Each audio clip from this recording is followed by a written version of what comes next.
Welcome to Your Business, Your Life with Matt DiFrancesco, your personal financial technician. Whether you've had years of success in your business or just starting out, Highlift Financial can help you create a vision for your business, life, and family, and align these for generational wealth. As they say, what happens in your life affects your business. And now, on to the show. Hello, and welcome to Your Business, Your Life with me, Matt DiFrancesco. And hey, it's great seeing everybody again, or I guess you're seeing me. I'm not really seeing you.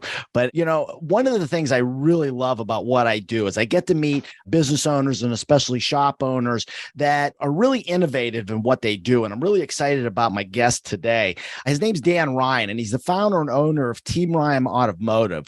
They're an innovative, customer-focused repair shop, and their motto is to do the right thing every time, all the time. And I think that's something that really resonates with me because I kind of feel the same way when I'm working with clients. Now, prior to founding Team Ryan Automotive in 2015, Dan spent 5 years as a full-time service technician at a local dealership, and he progressed quickly from being an entry-level apprentice to a senior-level ASE certified and GM factory-trained world-class technician.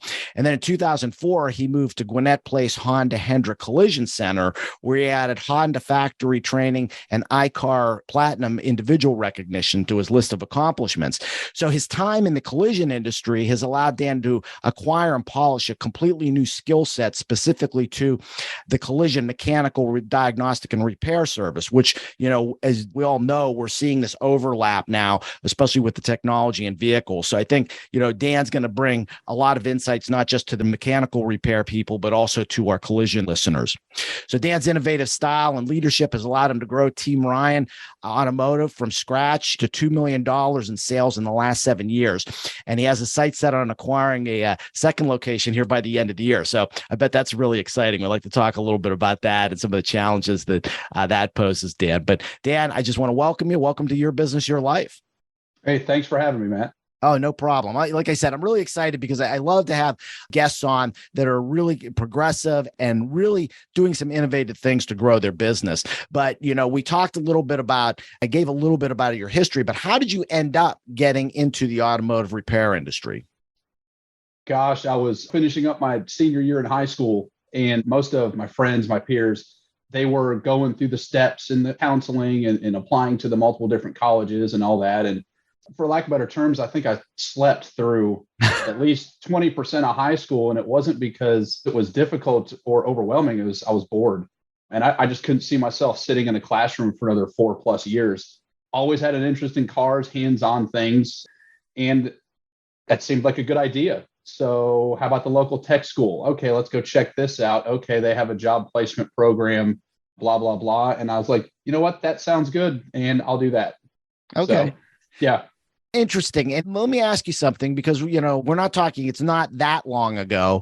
And did you get any pushback from any of your counselors at school or teachers about wanting to go that direction? Not in the moment. Nothing, there wasn't anything that was overt. And obviously at that time, this was close to 25 years ago now, I wasn't aware that there was such a narrative or such a push to go to the 4-year college. Now, what I can remember is that was the option.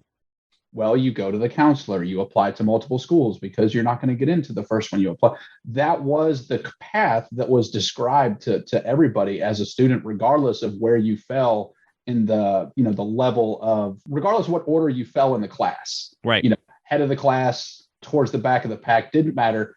That was the option. It was never presented like, hey, for some of you guys, maybe military would have been a better option. And that was something that I briefly considered. My parents were very thankful I didn't go that direction. Right. But for me, it's like, it's not like I was consciously or intentionally trying to be a contrarian, but I just really didn't care what everybody else was saying or doing. I knew that I didn't want to go sleep in another classroom for 4 years. Right. And, it's interesting. I think that's one of the things I see. I have a friend of mine his son was kind of the same way. And the kid was a bright kid, but he just had no interest in college. And he ended up, because now, like in our area, there's a technical school, but it's not like a vo-tech. It's not like a high school that you go to. You still go to your public high school, and then you would go to your trainings. And he decided to become a diesel mechanic.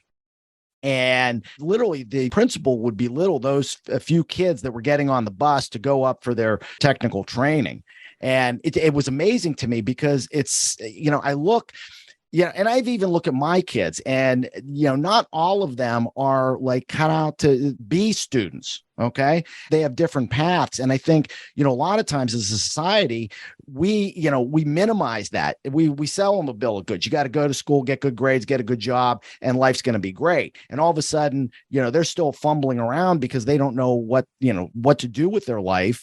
And a trade would be an awesome thing. And I laugh because I have clients, of course, with the mechanical and collision repair shops, and these guys are doing great financially, doing better than a lot of my physicians are doing, with no school debt, with no medical malpractice insurance. All right. But yet we still tell our kids, no, you need to go the college route. So I think that's pretty fascinating that you kind of experienced that a little bit. Yeah. And like I said, it wasn't an overt push. There was never, at least to my memory, there was never oh, you shouldn't go to technical school. There was never that, which I'm happy to be able to say that. And I don't know, it was left up to the student to take the initiative to do the things. So the fact that I just wasn't taking the initiative to do the things that they were recommending, maybe that just kind of flew under the radar. Oh, okay. And I didn't struggle in high school. In fact, I graduated with honors. And that surprised a lot of people when you're walking around graduation day with the ribbon and the sash around your neck, because I guess people thought I didn't take it seriously due to the lack of paying attention and maybe the sleeping. Right. Yeah. Right. But at the end of the day, I don't think there's a wrong decision as long as you do something with your life, whether you go to a tech school, whether you have just a natural talent as an artist, pursue that and get after it. If you know that you want to get a degree and go to college to be a doctor, an attorney, anything in that field, man, get after it and go do it. Just do something. Yeah. Yeah. I tell my kids all the time that God doesn't steer a parked car. And that, because they do, young people feel a lot of pressure that they have to, like my youngest just went off to college and he's stressing out because, he feels like he has to know exactly what he wants to do. And I'm like, man, you don't have to know. Do something, just at least get the car moving.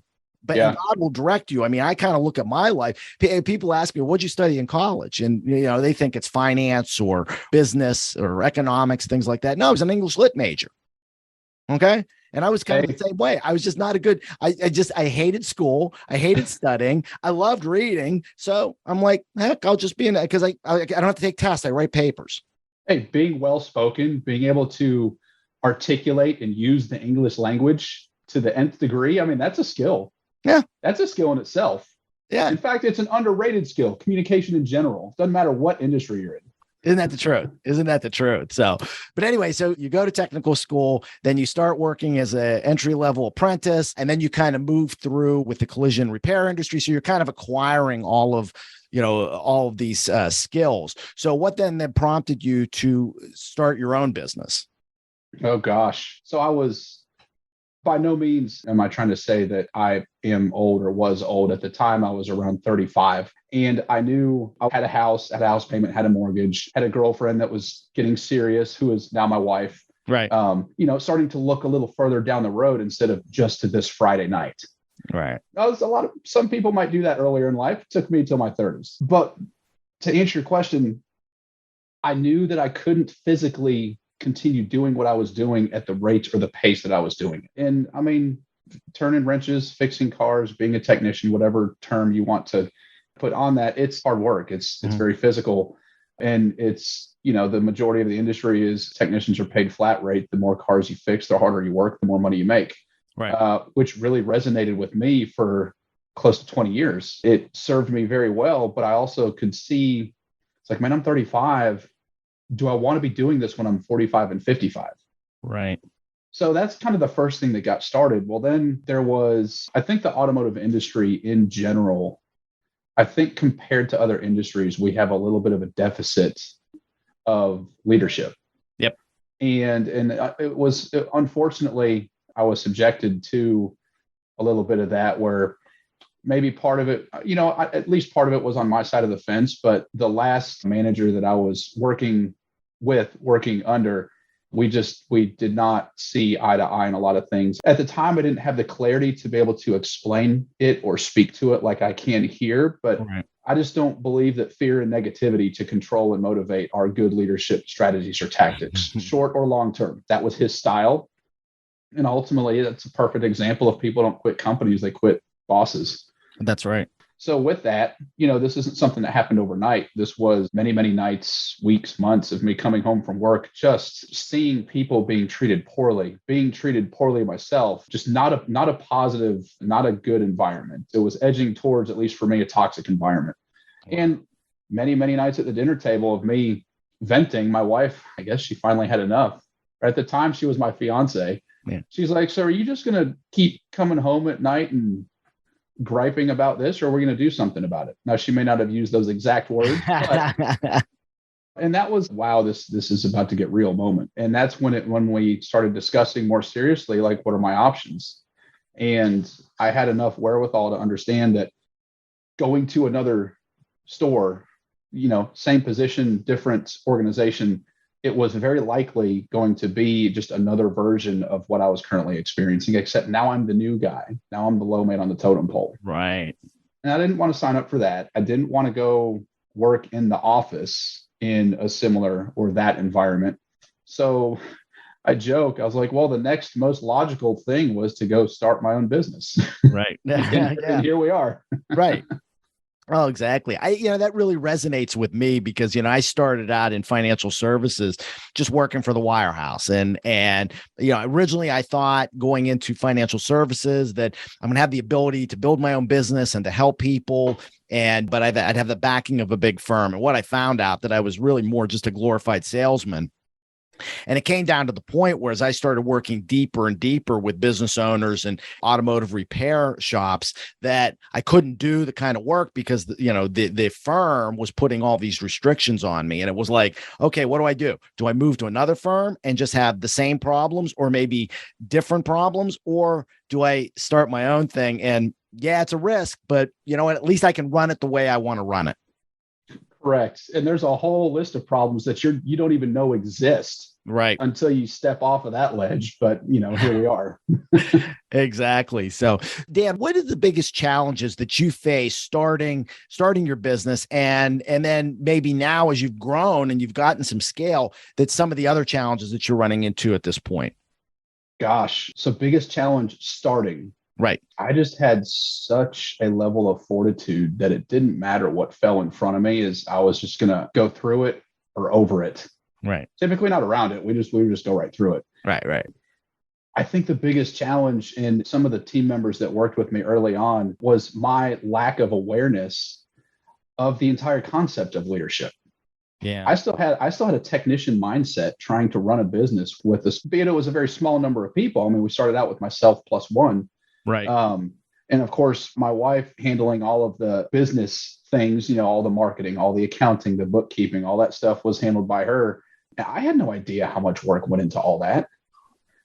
I had no idea what it meant to actually lead a person or a group of people. So the people that worked with me early on, if they're listening to this, they're probably nodding their head going, yep, you had no idea. Right, exactly.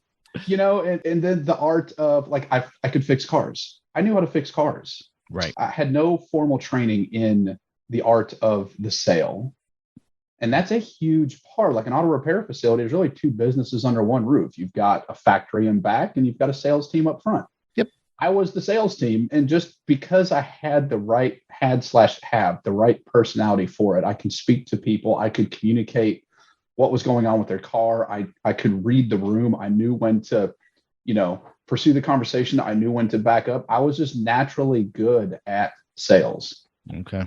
But having the awareness and the need for leadership and formal training in all of these areas, that was the biggest issue that I had that I didn't even know that I had for the first 2 years. So a growing awareness of that, reading books, putting myself in rooms with people much smarter than me that have been there and done that, recognizing that the problems I was and continue to experience are not unique to me. Right. It's everything. Somebody has gone through what I'm going through. Mm-hmm. And this is what I realized and had to tell myself. And, you get past this point, you get past that 1 year mark, you get that second technician, you finally get a service advisor up front. Oh my goodness, I'm not working the front counter anymore full time. Right.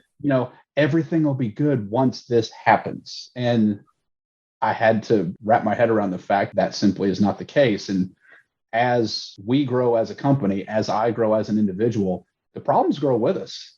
Right. It's just a different set. It's just a different magnitude of problems. There's always going to be something that needs attention.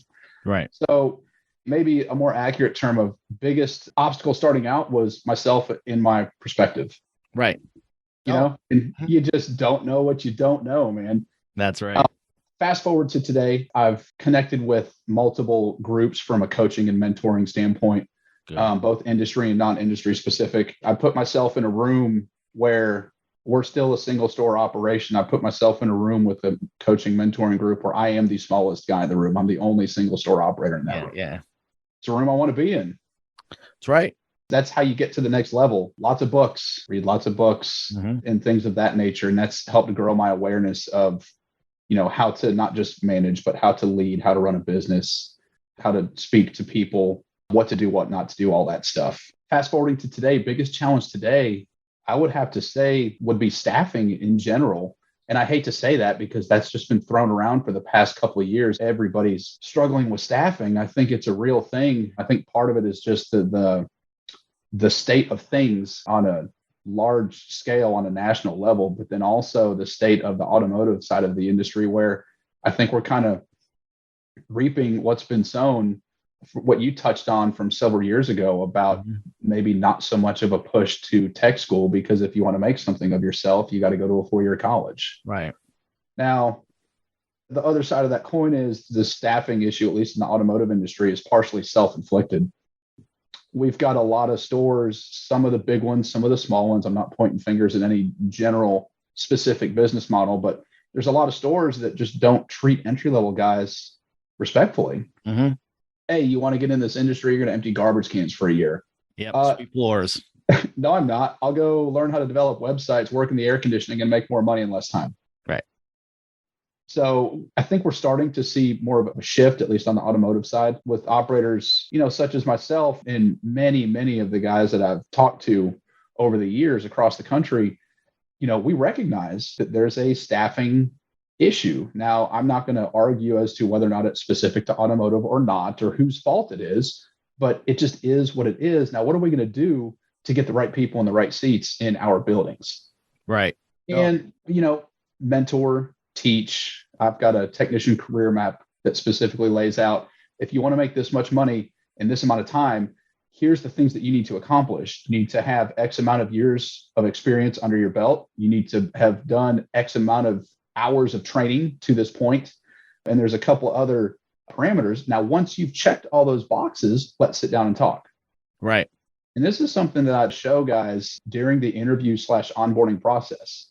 Good. Like if here is the map, it's literally a career map. Here's the map to get from where you are to where you say you want to be. And I'm going to do everything I can do to help you with that. I've got multiple different avenues of training at my fingertips that I can deploy to technicians depending on where they're at in their career and their skill level.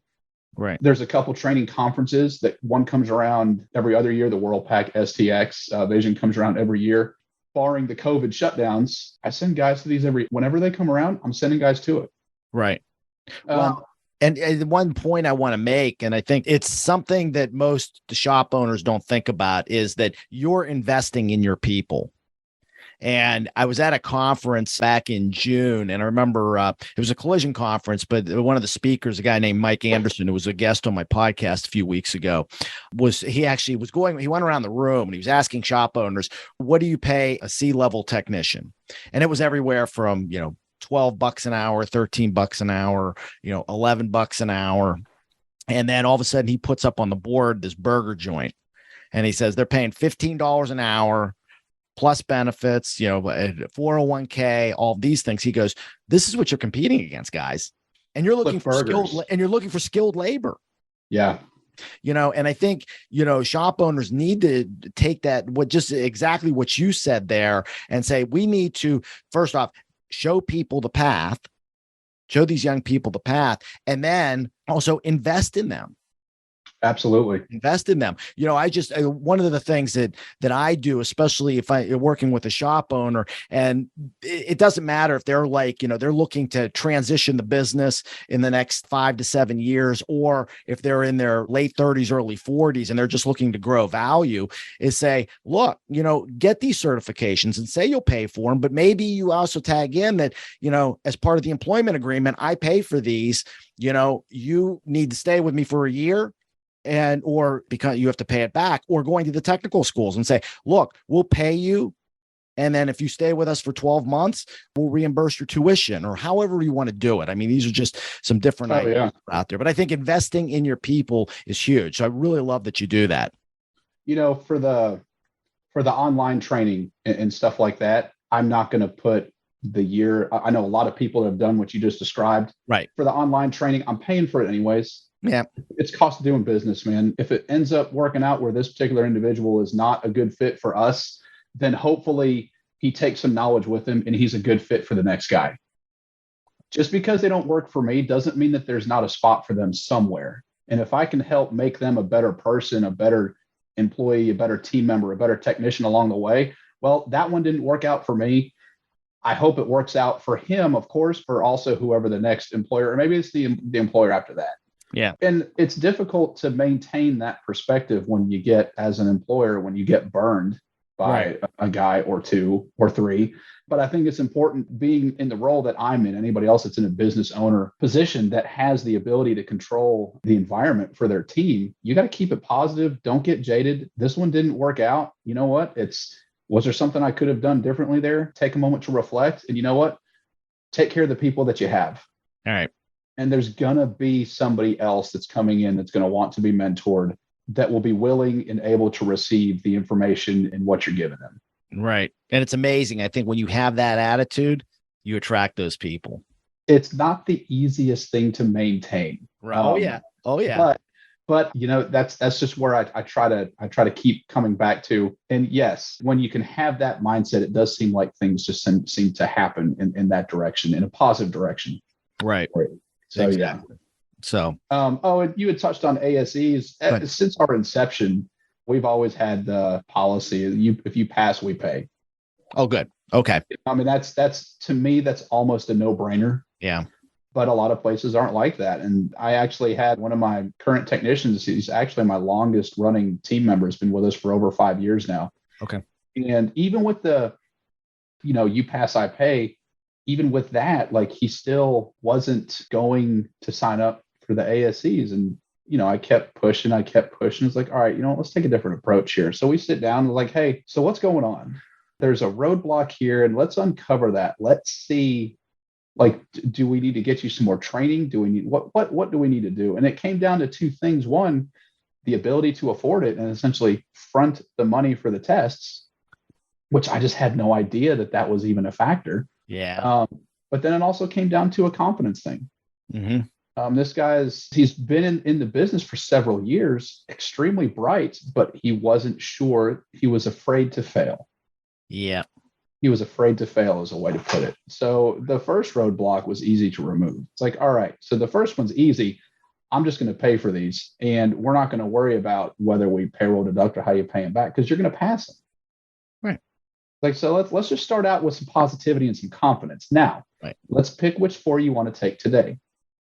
Okay. So we picked the 4, and just that extra little conversation, those few extra steps, and coming to a situation from a place of curiosity versus a place of, why in the hell are you not doing the thing that we've decided that you should have done 3 months ago? Like, what's going on here? Get that uncovered, make some progress. The guy's an ASE master, L1 advanced engine performance specialist, undercar specialist. I mean, the guy's crushing it. Isn't that amazing? And he just needed that little bump. So it's so true. I mean, think about the stigma that goes along with the, what are you guys called? Wrenches, grease monkeys, those type of things. But I mean, I look at the technology, like, I just got a brand new Terrain, and I'm like, oh my gosh, like, with the adaptive cruise control and all these sensors. And it's like, I was driving at night and I'm like, well, hey, my high beams are on. I didn't turn my high beams on. Then a car's coming. They automatically go down. Oh yeah. I mean, you can't be a monkey and do that and be able to repair those type of things. So there's a stigma that's out there. And I think it's really important to just kind of let your guys know, and gals, because there's a lot of women that are getting into the industry. Absolutely. That, this is a real skill.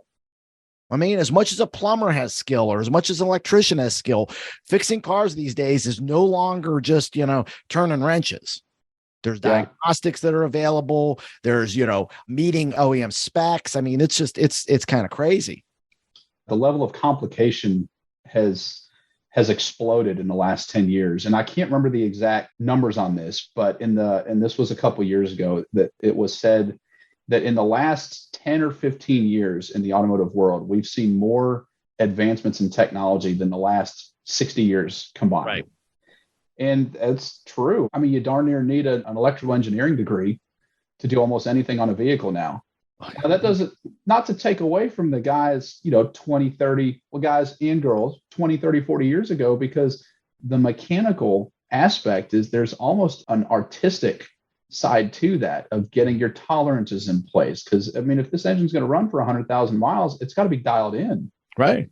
And the rebuilding was much more commonplace of most of your major mechanical components in that time frame.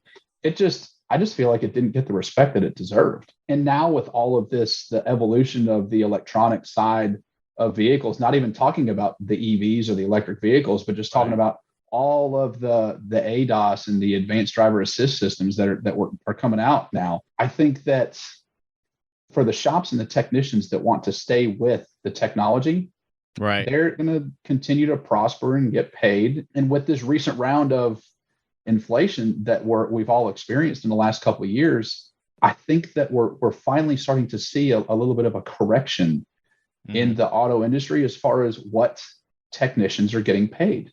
Right.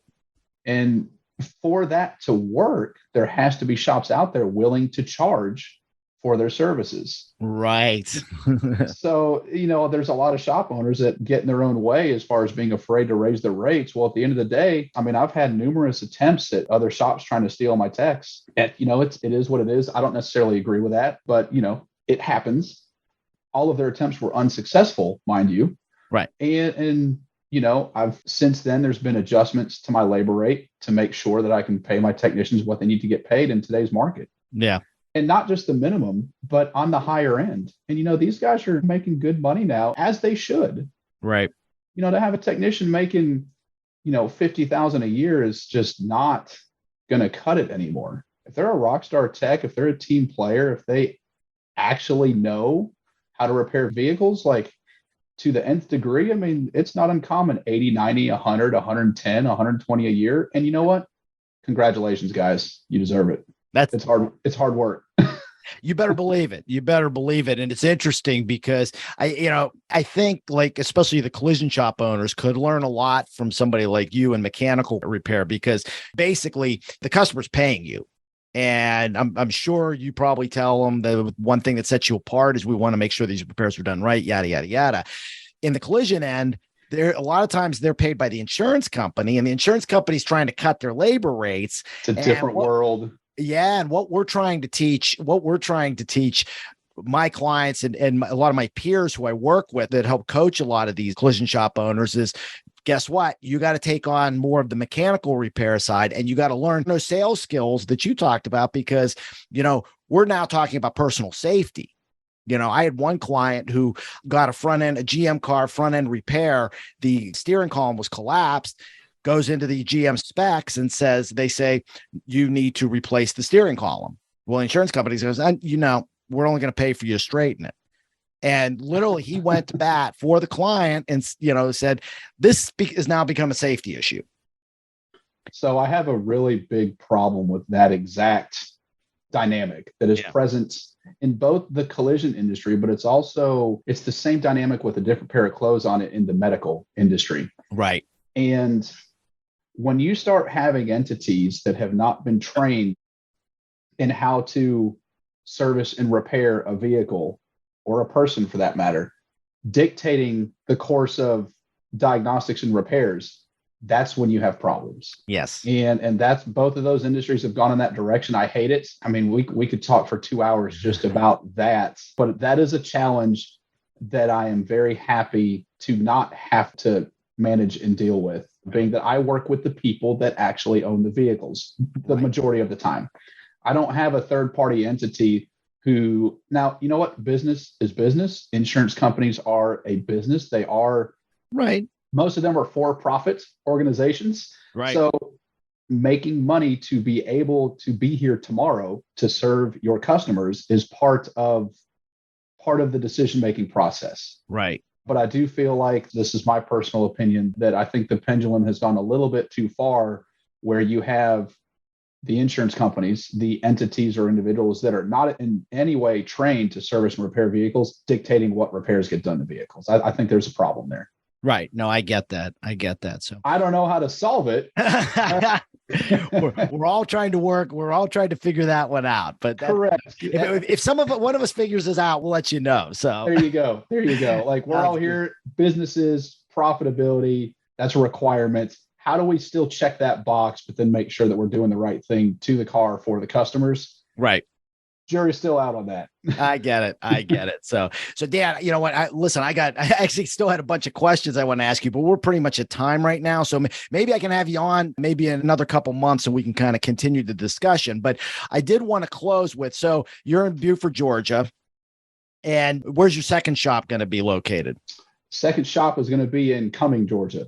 Okay. So, yep. So if you're in that area and you need your automobile repaired, check out Team Ryan Automotive. But I think, I think your insights and what you've learned in just being in business and this idea of leadership and client interfacing is something that any business owner, especially any shop owner, can learn from. So is there a way that if a shop owner that's listening says, I heard you on the podcast and I'd like to pick your brain a little bit, is there a way they can get a hold of you? Yeah, absolutely. Email would probably be the best way. That'll give me a chance to kind of prepare a response. It's dan.r@teamryanautomotive.com. Okay. And yeah, we'll have that in the show notes too. So, and we'll have all his contact information, social media, all of that stuff on the show notes. So if you do want to contact Dan, because I really think what he's saying here resonates with any shop owner. And I think Dan has learned a lot of the skills that are necessary to be successful in this new environment in the automotive repair industry. So Dan, I want to thank you for being on. This was just great, truly authentic. So I really appreciate you being a guest. Hey, I appreciate it. Thanks for having me. No problem. And the last thanks always goes to you, the listening audience. Thank you so much for listening to Your Business, Your Life with me, Matt DiFrancesco. If you've not subscribed to the podcast, please click on the subscribe button below. That way, when a new episode comes out, it'll download directly to your device. And it makes it very easy for you not only to listen, but also to share with your families and friends. Also, if you like what you're hearing or seeing on YouTube, please give us a 5-star review. That helps us to get out to more people and get the message of our great guests to more people. So again, thanks so much for listening. For all of us here at High Lift Financial, want to thank you. So let's take care. God bless, and let's make every day a great day. Hey, I really want to thank you for listening to the Your Business, Your Life podcast. If you want to be notified when new episodes become available, click the subscribe button below. The information covered and posted represents the views and opinions of the guest and does not necessarily represent the views or opinions of High Lift Financial. The content has been made available for informational and educational purposes only. The content is not intended to be a substitute for professional investment, legal, or tax advice. Always seek the advice of your financial advisor or other qualified professional with any questions you may have regarding your business or personal planning. DiFrancesco Financial Concierge, LLC, DBA High Lift Financial, is a registered investment advisor. Registration with the United States Securities and Exchange Commission or any state security authority does not imply a certain level of skill or training.